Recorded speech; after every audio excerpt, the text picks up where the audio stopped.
Thanks very much. Happy Nowruz to everyone who's here.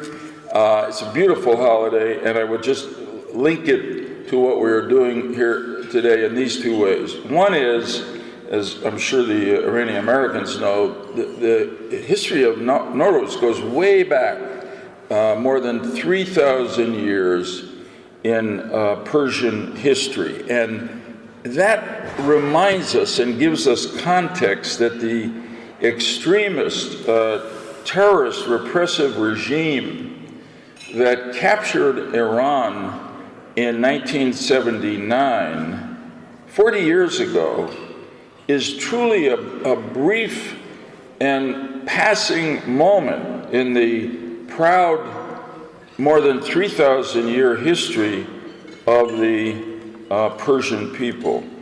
It's been brief, but it has been a nightmare for the people of Iran and for those who care about them.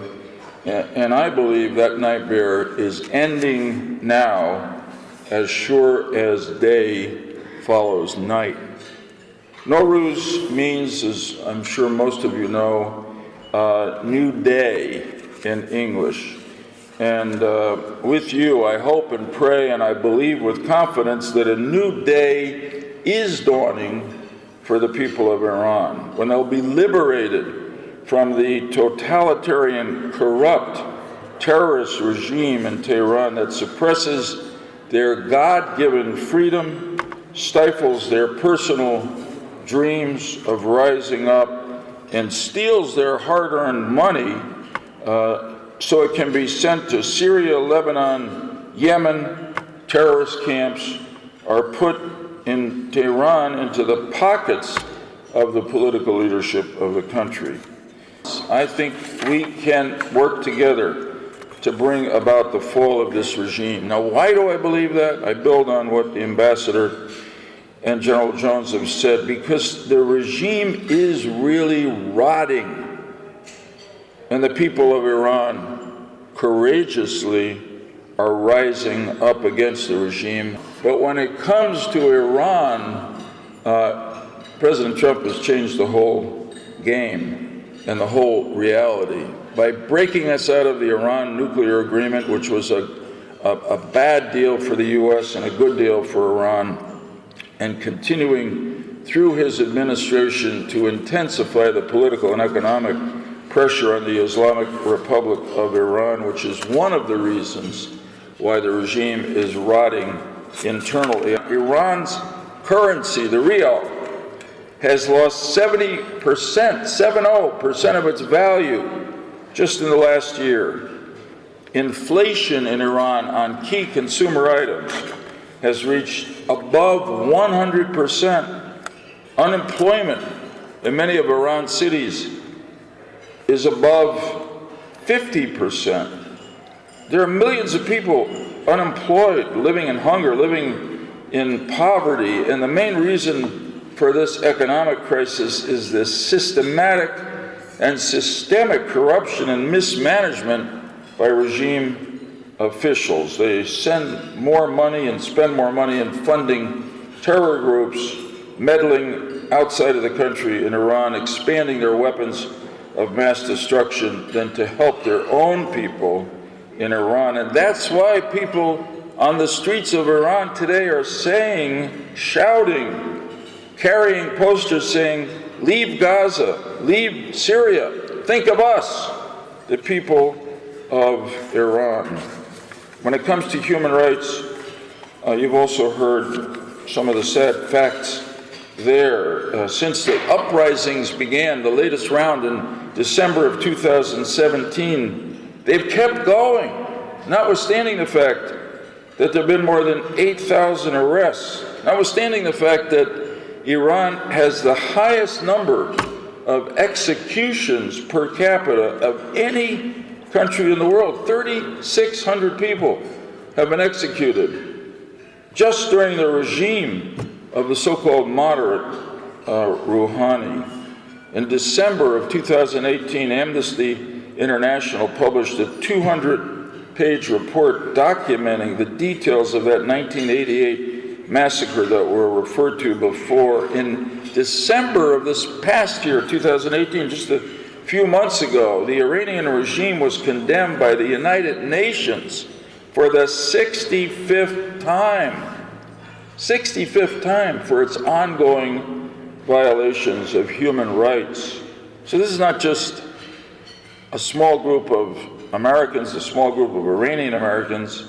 This is the United Nations condemning them. And in January of 2019, this year, Amnesty International called 2018 the year of shame for the mullah's regime.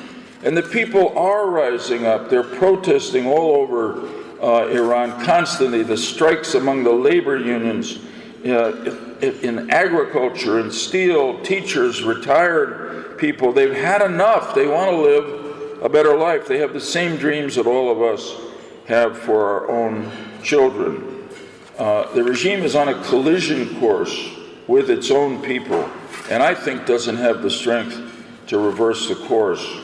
And one of the most, to me, encouraging things is that from the very top of this regime, the supreme leader and the president say increasingly that the protests that continue to go on are the work of the NCRI and the MEK. I think it was during President Roosevelt's time, he was very controversial too. They used to say about him, some people, we love him for the enemies he's made. So we love the NCRI and the MEK for the enemies you've made, which are the despots who are in charge of Iran. People are rising. There is an alternative. General Jones mentioned, I just want to say it, this is not going to be another situation where a totalitarian government forms and there's chaos. The National Council of Resistance of Iran is a broad coalition group. It's brought in all segments of the opposition to the regime, all the different ethnic groups and working groups in the regime. It has this platform that General Jones referred to. Yeah, as I heard it, I was thinking, Jim, Ms. Rajavi's platform. I hope one of the candidates for president here in the United States adopts a platform like that. They would probably make a lot more sense than they've been making so far. The reality is that the NCRI also has a plan for a transition, and it's a democratic plan with a small d. It involves elections as soon as possible to allow the Iranian people who remain gifted, notwithstanding the torture that they've lived under. They have a history of self-governance, and they are ready to make the transition to the next much better phase of their history. General Jones said some of this, but support the administration on more sanctions. Stick with the people of Iran. Stick with the opposition that is ready to provide a strong alternative. The NCRI, led by Ms. Rajavi, and this extraordinary 10-point plan. And be ready when that moment comes. It happened in June of 2009 when the people of Iran went to the streets and Netta was martyrized. This time, be ready to get our government to support the people of Iran. Each of you, members of staffs of Congress, citizens of the United States of America, can make this happen. Is that just a dream? Well, it won't be a dream if we together will it and work for it. It will be no dream. It will be a Nowruz, a new day for the people of Iran, the people of America, and the people of the world. Thank you very much.